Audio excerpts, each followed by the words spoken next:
So எந்த இடத்திலும் இதுல யாரையும் காப்பாற்றும் எண்ணம் இல்லை. ஏன்னா இதுல சிறைத்துறையிலயோ இல்ல சிறையிலயோ இல்ல வேற இடத்துலயோ வந்து போலீஸ் ஸ்டேஷன்லயோ லாக்அப்லயோ மரணம் நடந்தால் கண்டிப்பாக இந்த அரசு எந்த விதத்திலும்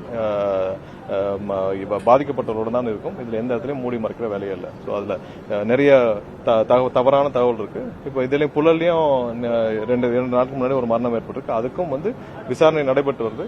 இதுவரை அந்த மாதிரி அவர் வந்து மரணம் குறித்து இன்னைக்கு தான் போஸ்ட்மார்ட்டம் ரிப்போர்ட் நடந்துட்டு இருக்கு. முடிஞ்ச பிறகு அனைத்தையும் விரிவாக விசாரிக்கப்பட்டு அதில் இதுவரைக்கும் நாங்கள் உள்ளே நடத்த விசாரித்தபடி எந்த தவறும் இல்லை, அவருக்கு ஏதோ உடல்நலம் பாதிக்கப்பட்டிருந்தாலும் அதிலும் ஏதாவது தவறுகள் இருந்தாலும் கண்டிப்பாக கடுமையான நடவடிக்கை எடுக்கப்படும். அதில் எந்த மாற்று கருத்தும் இல்லை. அமைச்சரவை கூட்டத்தில் வந்து இல்ல, இது அமைச்சரவை கூட்டம் பட்ஜெட்டுக்கு முன்னாடி நடக்கிற ரெகுலர் கூட்டம் தான். அதுல உள்ள இருக்கிற விஷயங்கள் வந்து நிறைய பட்ஜெட் குறித்த கூட்டங்கள் தான். வெளியில விவாதிக்க முடியாது உள்ள இருக்கிற கூட்டங்கள். சோ அதுல விரிவாக அது சம்பந்தமாக பட்ஜெட்ல எப்படி முடிவெடுக்க பண்றது கூட்டம்.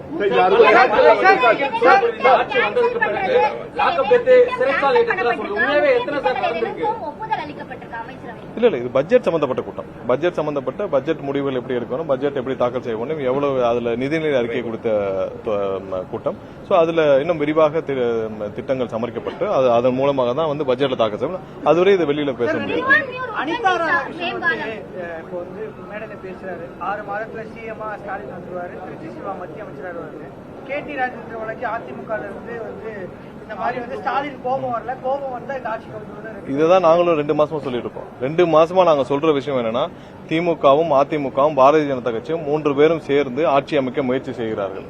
இன்னும் அதிகபட்சமா அடுத்த 1 வருஷத்துக்கு அப்புறம் நடக்க போறதையும் சொல்லியிருந்தோம். அதாவது திமுகவும் அதிமுகவும் அவங்களுடைய கட்சியவே நடத்த முடியாம பாரதிய ஜனதா கட்சியோட இணைச்சிட்டு திரு ஸ்டாலின் அவர்கள் குடும்பத்தில் ஒரு 2 கேபினெட் மினிஸ்டரும் திரு எடப்பாடி அவர்கள் குடும்பத்தில் 2 கேபினெட் மினிஸ்டரும் வாங்கிட்டு போற அளவுக்கு கூட இன்னும் 2 வருஷத்துல 3 வருஷத்துல வந்துடலாம். ஏன்னா அவங்களுடைய கட்சியை நடத்தும் எண்ணம் இல்லை, கட்சியை காப்பாற்றும் எண்ணம் இல்லை. இன்னைக்கு வந்து புரட்சி தலைவர் ஒரு உருவாக்கின கட்சி, அம்மா உருவாக்கின கட்சி மொத்தமா அடமானம் வச்சுட்டு அவர் என்ன செய்யறாருன்னு தெரியாமல் ஓரளவு ஒரு லெட்டர் பேட் மட்டும் ஒரு கட்சி அலுவலகம் இருந்தால் காப்பாற்றக்கூடிய நம்ம காலத்தை தள்ளக்கூடிய நிலைமையில திரு எடப்பாடி வந்து விட்டார்.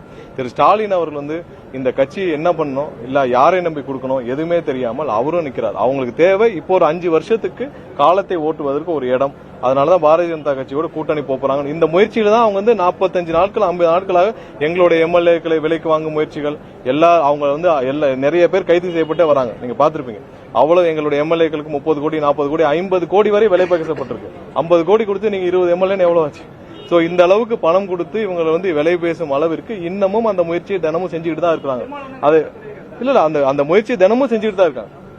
அண்ணன் திருமாவளவன் அவர்களுக்கு இப்ப விஷயம் தெரிஞ்சனால அண்ணனும் சொல்லியிருக்கிறார். ஏன்னா இது ஒவ்வொரு நாளும் இவங்க வந்து எப்படியாவது இந்த அரசை எந்த விதத்திலாவது இவங்க வந்து நிப்பாட்டணும், இந்த அரசை வந்து எப்படியாவது செயலிழக்க செய்யணும். அதற்கான குறுக்கு வழி முயற்சியில எம்எல்ஏக்களை வாங்கும் 50 கோடி கொடுத்து எம்எல்ஏ வாங்க முயற்சி செய்யும் ஒரு திரு ஸ்டாலின் அவர்களும் திரு எடப்பாடி அவர்களும் கடைசி காலமா இனி அடுத்த முயற்சியா வந்து பாரதிய ஜனதா கட்சியோட கூட்டணி சேரக்கு தான் முயற்சியா நடந்திருக்காங்க. இதான் 40 நாள் 50 நாள் நாங்களும் சொல்லிருக்கோம். இன்னைக்கு அவங்களே வந்து வெளியில சொல்றாங்க. இப்ப அவங்க சம்பந்தப்பட்ட ஒரு முன்னாள் அமைச்சர் அனிதா ராதாகிருஷ்ணன் சொல்ற அளவுக்கு இருக்குன்னா அவங்களுடைய முடிவுகள் எட்டப்பட்டு விட்டுச்சு. இப்ப யாருக்கு கேபினெட் மினிஸ்டர்ல போட்டி தான்.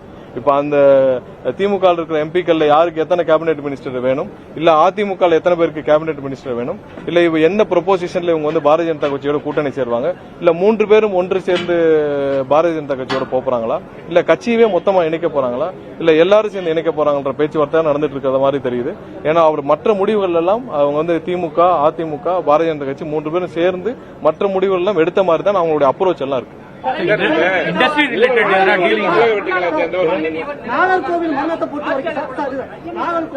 பொறுத்த வரைக்கும் சார் அதுல அமைச்சர்கள் போய் யாரும் சந்திக்கல. இன்னைக்குதான் கேபினெட் நிவாரணங்கள் இன்னைக்குதான் கேபினெட் மீட்டிங் முடிஞ்சிச்சு. இன்னைக்கு எங்களுடைய அமைச்சர்கள் சென்று அந்த குடும்பத்தினரை சந்திக்கிறாங்க. ஆல்ரெடி அவங்களுக்கு நேற்றே தகவல் அனுப்பப்பட்டு விட்டுச்சு. அமைச்சர்கள் வந்து சந்திக்கிறாங்க. அவங்களுக்கு குடும்பத்துக்கு தேவையான அனைத்து உதவிகளையும் அனைத்து சப்போர்ட்டும் கண்டிப்பா அந்த அரசு அவங்களோட துணை நிற்கும். இன்று அவங்களுடைய குடும்பத்தினர் அரசு சார்பாக அமைச்சர்கள் சென்று சந்திக்கிறாங்க.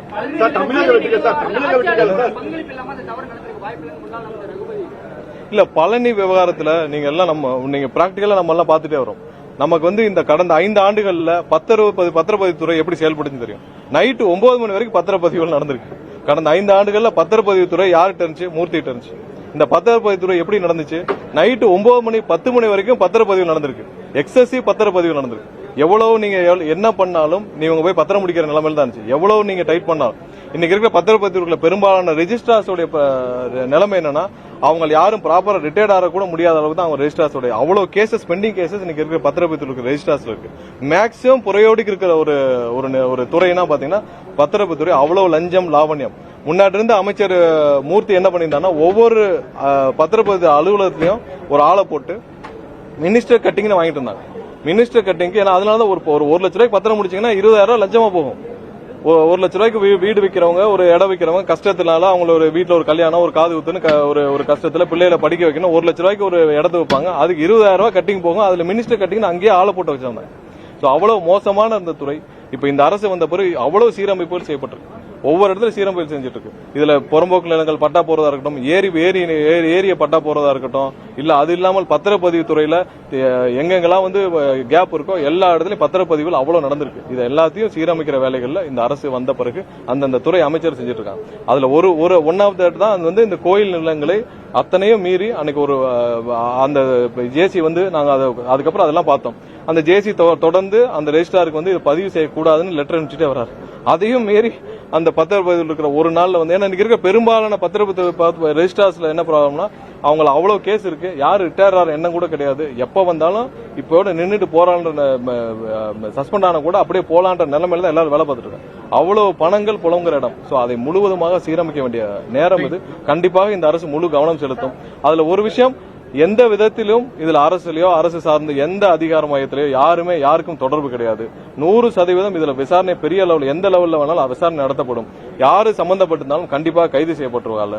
ஏன்னா இதுல பத்திரப்பதிவில் கேன்சல் செய்யப்பட்டிருக்கு. ஒரே நாள்ல அந்த நபர் 3-4 மாதங்களாக 1 வருஷம் அந்த சம்பந்தப்பட்ட 2 பேர் நாங்களும் தெளிவாக விசாரிச்சு விட்டோம். அந்த 2 நபர்களும் அவங்க இதே வேலைதான், அவங்க போலி பத்திரங்கள் போற நபர்கள் தான். இது அந்த ஊர்ல மட்டும் இல்ல, எல்லா ஊர்லயும் இருக்கு. நீங்க லேண்ட் கிராபிங்ல ஒரு செல் வச்சிருந்தது திமுக தான். திமுகவுக்காக, திமுகவை ஒடுக்குவதற்காக திமுக செஞ்ச அனைத்து லேண்ட் கிராபிங்கையும் போலி பத்திரங்களையும் கண்டுபிடிக்கிறதுக்காக லேண்ட் கிராபிங் செல் உருவாக்கப்பட்டது திமுக தான். இன்னைக்கு கடந்த 5 ஆண்டுகள்ல இவங்க இருந்தப்போ எவ்வளவு திருவள்ளூர் முழுவதும் லேண்ட் போலி பத்திரங்கள். எங்க பெரும்பாலான இடங்கள்ல திமுகவும் திமுக சார்ந்த நபர்களும் அவ்வளவு போலி பத்திரங்கள் போட்டிருக்காங்க. எல்லா இடத்துலயும் ஊருக்கு 2 பேர் 4 பேர் வளர்த்து அங்கங்க இருக்கிறவங்க அனைவரும் திமுக சார்ந்தார்களும் இந்த மாதிரி வேலையை செஞ்சுட்டு இருக்காங்க. எல்லா லெவலையும் அதை சீரமைக்க வேண்டிய வேலைகள் இருக்கு. அந்தந்த துறை அமைச்சர் முழுமையா ஈடுபட்டு இருக்காங்க. எந்த அளவிலும் இந்த அரசு எந்த ஒரு ரூபாய் கூட அந்த அரசு சார்பாக எதிலையும் அதில் ஈடுபடுத்தப்படவில்லை. முழு அளவில் விசாரணை நடந்துட்டு இருக்கு. இது ஒரு பத்திரம் மட்டும் இல்ல, இது மாதிரி நிறைய பத்திரங்கள் அங்கங்க இப்படிதான் இருக்கு. யாராவது கவனத்துக்கு வந்தா கண்டிப்பா கொடுங்க. அது பத்திரம் ரத்து செய்யப்படும், கடுமையான நடவடிக்கை எடுக்கப்படும். அது சம்பந்தப்பட்ட நபர்கள் அனைவரும் கைது செய்யப்படுவார்கள். நிறைய பேர் லேண்ட் கிராபிங் செல்ல போய் கம்ப்ளைண்ட் கொடுக்கவே தெரியாம இருக்காங்க. இப்ப எனக்கு வருது நிறைய.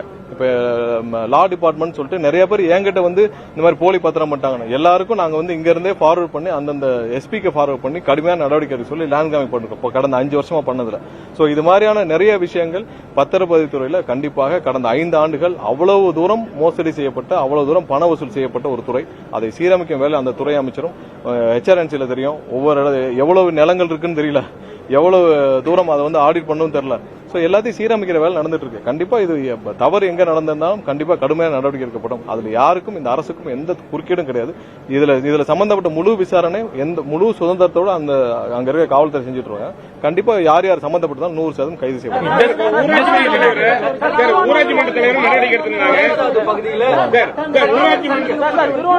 இண்டஸ்ட்ரி ரிலேட்டட் டெசிஷன் ஏதாவது எடுத்தீங்களா?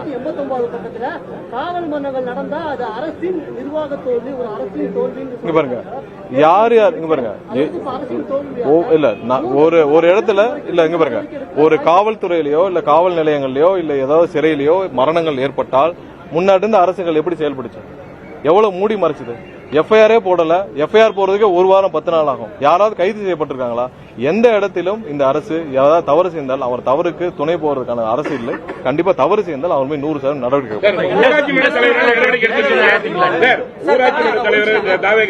எடுத்தீங்க. ஆனா நிறைய மற்ற கட்சியை சேர்ந்தவங்க தொடர்ந்து அந்த இதுல சிக்கிட்டு வராங்க. நகராட்சியும் சரி, மாநகராட்சியும் சரி, பல்வேறு ஊழல் மற்ற கட்சி நடவடிக்கை எடுக்க இல்ல. எங்கெங்கெல்லாம் கம்ப்ளைண்ட் இருக்கோ நடவடிக்கை எடுக்கலாம். கம்ப்ளைண்ட் இல்லாம நீங்க ஒரு அனானிமஸா எடுக்க முடியாது. எங்கெங்கெல்லாம் கம்ப்ளைண்ட் கம்ப்ளைண்ட் இருக்கோ அது வந்து ஊழலுக்கு யாராவது லஞ்சம் வாங்கினாங்களா ஒரு டோல் ஃப்ரீ நம்பர் கொடுத்துருக்கு. நம்பருக்கு நீங்க ஃபோன் நம்பர் கொடுத்துருக்கு, அதுல ஃபோன் பண்ணி சொல்லுங்கன்னு சொல்லியாச்சு. ஒவ்வொரு துறையிலும் ஏதாவது லஞ்சங்கள் இருக்கா, யாராவது கேட்கறாங்களா, அந்தந்த துறையில இமெயில் ஐடி கொடுத்துருக்காங்க, எல்லாருக்கும் போடுங்கன்னு சொல்லிட்டாங்க. எல்லா துறைகளிலும் தெளிவா சொல்லியாச்சு. பெர்சன்டேஜ்ன்ற ஒண்ணு இந்த அரசுல கிடையாது. 100% இந்த அரசுல பெர்சன்டேஜ்ன்ற ஒண்ணு எந்த இடத்துலயும் கிடையாது. அதை மீறி யாராவது தவறு செய்தால் அரசின் கவனத்திற்கு கண்டிப்பா கொண்டு வந்தாங்க. அரசு வந்து 2 மாசம் கூட ஆகல. 2 மாசத்துல எல்லா இடத்துலயும் எனக்கு வந்து ஹவுசிங் டிபார்ட்மெண்ட்ல இருக்கட்டும், ஹவுசிங் டிபார்ட்மெண்ட்ல முன்னாடி ஸ்கொயர் ஃபீட்டுக்கு எவ்வளவு வாங்கிட்டு இருந்தாங்க, ஒன்னும் ஒளிவு மறைவு இல்ல, நம்ம ஒன்னும் ஒளிச்சு பேசவில்லை. எல்லாருக்கும் தெரியும் ஹவுசிங் டிபார்ட்மெண்ட்ல ஸ்கொயர் ஃபீட்டுக்கு எவ்வளவு வாங்கிட்டு இருந்தாங்க ஊருக்கே தெரியும். பத்திரப்பதிவுத்துறையில ஒவ்வொரு பத்திரத்துக்கும் எவ்வளவு வாங்கிட்டு இருந்தாங்கன்னு எல்லாருக்குமே தெரியும். யாருக்காவது நம்ம ஒன்னும் மறைச்செல்லாம் பேச வேண்டாம். எல்லா இடத்துலயும் எவ்வளவு வந்தா இந்த சோலாருக்கு நாங்க சொன்னோம்ல, ஒரு மெகாவாட்டுக்கு 25 லட்சம் ரூபாய் சோலாருக்கு, அது கொடுத்தா தான் உங்களுக்கு அப்ளிகேஷன் உள்ள போகும். எல்லாருக்கும் தெரிஞ்சதான், நம்ம ஒன்னும் மறைக்கிறதுக்கு இல்ல. இப்போ இந்த அரசு வந்த பிறகு அனைத்தும் நிறுத்தப்பட்டிருக்கு, எல்லா இடத்திலும் நிறுத்தப்பட்டிருக்கு.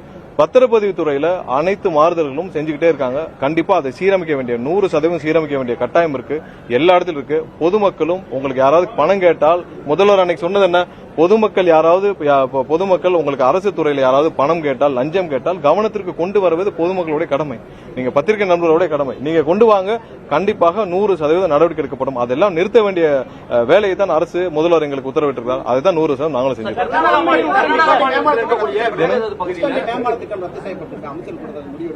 இல்ல அது குறித்து விரிவான அந்த துறையில இருந்து ஆராய்ஞ்சிட்டு வராங்க. மாற்று என்ன செய்யணும் என்னன்னு சொல்லிட்டு விரிவாக ஆராய்ஞ்சிட்டு வராங்க. ஏன்னா அதுல வந்து ஹையர் ரேட்டுக்கு அவங்க வந்து பழைய ப்ரொபோசல் ஹையர் ரேட்டுக்கு ப்ரொபோசல் இருந்திருக்கு. எல்லா இடத்துலயும் உங்களுக்கு தெரியும் 30% 20% கமிஷனும் சேர்த்து தான் ப்ரொபோசல் இருக்கு. எல்லா துறையிலும் நம்ம என்ன பண்ணிட்டு இருக்கோம்னா, பழைய டெண்டரை ரிவைஸ் பண்றோம்னா எல்லாம் கமிஷன் பஃபரை நாங்க குறைக்கிறோம். இப்ப எல்லா இடத்துல நாங்க என்ன சொல்லிருக்கோம், கமிஷன் 30% முன்னாடி வாங்கிட்டு இருந்தாங்கன்னா அந்த கமிஷனை குறைச்சிட்டு நீங்க டெண்டரை போடுங்க. அந்த கமிஷன் பணத்தை அரசுக்கு வரணும். நாங்க யாரும் கமிஷன் கேட்கவில்லை. இந்த அரசு யாருக்கும் கமிஷன் வார்த்தை இந்த அலுவலகத்துக்குள்ள தலைமைச் செயலர் எங்கேயும் கிடையாதுன்னு தெளிவா சொல்லியாச்சு. சோ அந்த இல்லாமல் எல்லா டெண்டரையும் போட சொல்லியிருக்கு. சோ அதனாலதான் எல்லாருமே ரிவைஸ் இந்த எஸ்டிமேஷன் வேல்யூ ரிவைஸ் பண்ணிட்டு இருக்காங்க. பெரிய பெரிய டெண்டர்ஸ்ல அந்த துறை அமைச்சர்கள் அதுல ஏதாவது முறைகேடு இல்ல தவறான எஸ்டிமேஷன் வேல்யூ, ஹையர் வேல்யூ, மக்கள் பணம் வீணாக போகும் பட்சத்தில் அதெல்லாம் ரத்து செய்து புது டெண்டர் விட சொல்லியிருக்காங்க.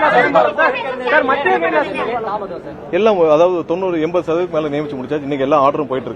பிபி ஜிபி அளவுல மாவட்ட அளவுல முடிஞ்சிருச்சு. ஒரு சில முனிசிபல் கோர்ட்ல இன்னும் வந்து அந்த மாவட்ட ஆட்சியர் இருந்து இல்ல அந்தந்த மாவட்ட ஆட்சியர் இருந்து வர இங்க ஆர்டர் போட்டுட்டே வராங்க. கிளியரா இப்ப போடுறதெல்லாம் திரும்ப சொல்றோம், போடுறதெல்லாம் டெம்பரரி. ஏன்னா முதல் முறையாக பல 45 வருஷத்துக்கு அப்புறம் முதல் முறையாக ப்ரொஃபைல் எல்லா இடத்துலயும் சோர்ஸ் பண்ணப்பட்டு தெளிவா ஒவ்வொரு ப்ரொஃபைலும் எவாலுவேட் பண்ணப்பட்டு ஒவ்வொரு ப்ரொஃபைலும் அந்தந்த மாவட்ட ஆட்சியர் பேக்ரவுண்ட் செக் எல்லாம் பண்ணி போட்டிருக்காங்க. இப்ப போடுறது கண்டிப்பா டெம்பரரி தான். ஏதாவது ஒரு இடத்துல யாராவது இன்எஃபிஷியன்டாவோ இல்ல தவறான ஆட்களோ தவறான நபர் இருந்தால் அந்த டெம்பரரி பீரியட் முடியறதுக்குள்ள அதுக்குள்ள அப்புறம் கண்டிப்பா ரீப்ளேஸ் பண்ணுவாங்க. பரந்தூர் ஏர்போர்ட் இன்னும் ஒரு சில நாட்கள்ல அனைத்தும் ரிலீஸ் பண்ணுவாங்க. பரந்தூர் ஏர்போர்ட் என்ன கர்நாடக அரசு அணை கட்டுவதற்காக அந்த பூர்வாங்க அளவீட்டு பணிகள்லாம் செய்திருக்குன்னு சொல்லி படிக்கெல்லாம் கட்டிருக்காங்க. ஜெயா பிளஸ்ல கள ஆய்வு நடத்தி ஒரு செய்தியை வெளியிட்டிருக்கோம். இல்ல தமிழ்நாடு அரசுடைய நிலைப்பாடு என்ன? இல்ல எந்த இடத்திலையும் மேகதாது அணை விஷயத்துல தெளிவாக இருக்கிறோம். அவங்களுக்கு கொடுக்கப்பட்ட அனுமதி டிபிஆர் சப்மிட் பண்றதுக்கு மட்டும்தான்.